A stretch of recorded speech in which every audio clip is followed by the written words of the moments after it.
Nick Rheinberger. Now, how are you going with your interest rate cut? It looks like only a couple of the big banks have passed on the full 0.25% of a percent interest rate cut onto their customers so far. Of course, you know, it's less than 24 hours later, so we're yet to confirm. Would you be likely to transfer your loan over to another institution if you found that they weren't acting quick enough?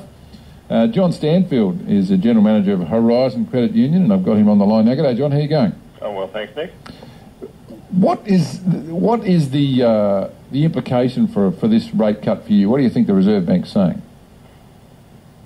The Reserve Bank was very clear that they were keen to reduce rates if they thought there was scope with lower inflation. And those lower inflation numbers came through a couple of weeks ago, and I think that broke the ground for the RBA to decrease. But I think it's also been reasonably clear that this is probably going to be a one-off rate cut at this stage unless we see other factors coming through. And in that respect, I think it's more of a recalibration than the first of a series of steps. Yeah, I know they were wanting to get back to neutrality. You think they've achieved that with this rate cut?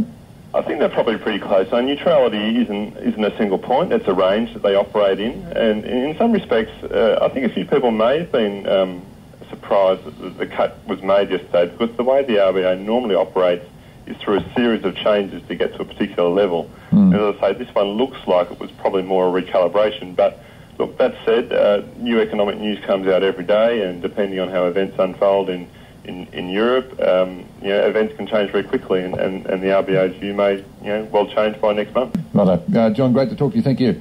Fantastic, thank you. Jon Stanfield is the General Manager of Horizon Credit Union.